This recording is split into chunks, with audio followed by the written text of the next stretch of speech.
Okay,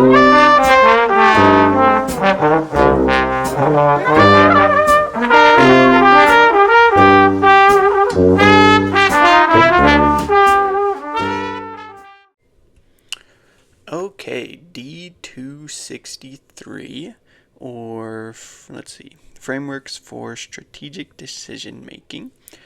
This is the second class I've completed as part of my master's degree in digital marketing. I believe the class is also part of the master's degree in management and leadership, as well as the MBA.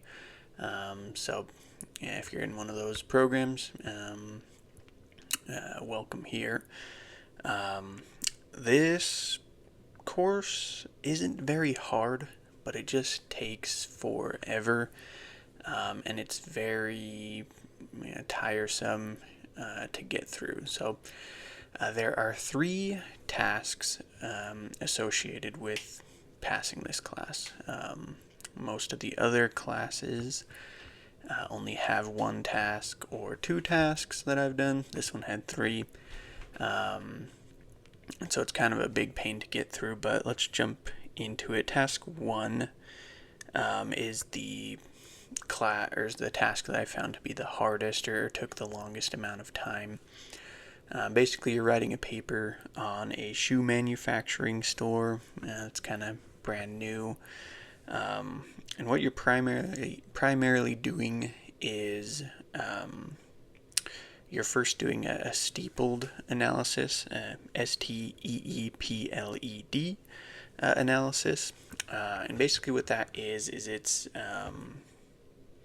external forces that may affect the shoe manufacturing industry.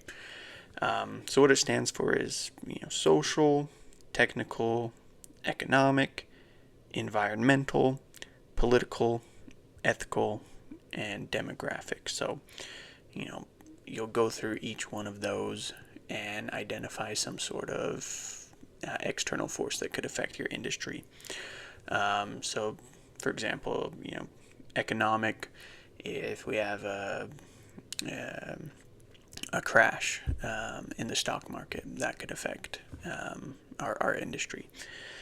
So you kind of do that for each one of them. You also do a SWOT analysis, which if you haven't done before, stands for strengths, weaknesses, opportunities, and threats. So you go through, identify, I believe it's just 1 for each. So you identify a strength of the company. It tells you about in the scenario. You identify a weakness, an internal weakness that the company may have. You identify an external opportunity that the company has, as well as an external threat that the company has. And then the rest of it is you kind of go over and you explain, what the shoe manufacturing company's values are going to be, what their goals are going to be. And then that's kind of task 1 there. There's also, what do they call it? There's like a couple of different continuous improvement tools or strategies that the scenario gives you as well, and you choose 1 from there. I did plan, do, check, act, just because that one was the easiest one, but it gives you a couple different options that you can choose from and how you would incorporate those into the company as well. So it's not terribly difficult. It just takes some time to do. I think my paper was about 10 or 12 pages long total. But that's task 1 there. Task 2 and 3 are a lot more simple and easy to get through. Let's see, task 2. Okay, yeah, task 2 is entirely focused on emotional intelligence.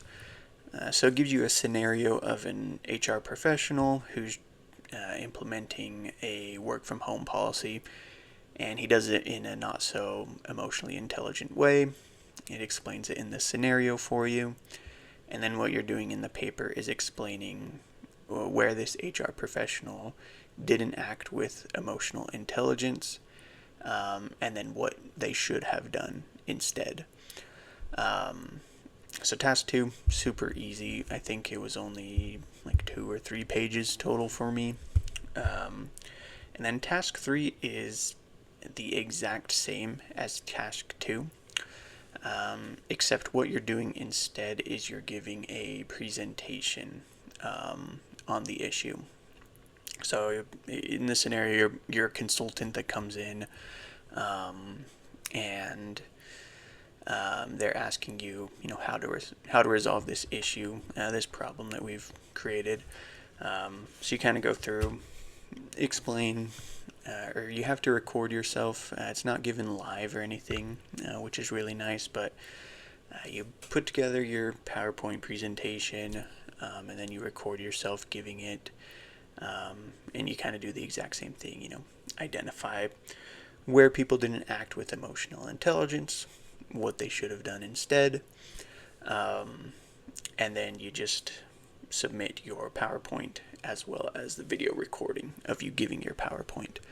And I know it can kind of be stressful a little bit. It feels weird giving a presentation to nobody, but mine wasn't super formal or anything. I didn't dress up in nice clothes or anything like that. You're graded a little bit on how you speak, your professional communication, but I don't think it's graded that harshly. I just kind of recorded myself and threw it in there, and it passed. And so don't worry too much about the recording yourself, giving the presentation aspect of it, as I don't believe it's graded too difficult. Just put together a presentation, record yourself giving it, and as long as you cover what's in the rubric, you should be able to pass. But yeah, that is the course. Overall, not super hard. It just took a long time to get through. But that is the course. If you have any questions, or just words of motivation, I appreciate it. Leaving a comment, or dropping a like if you enjoyed the video, or giving a follow if you want to follow along with the journey, and subscribing. But yeah, that's about it. Hope you have a great rest of your day. Bye-bye.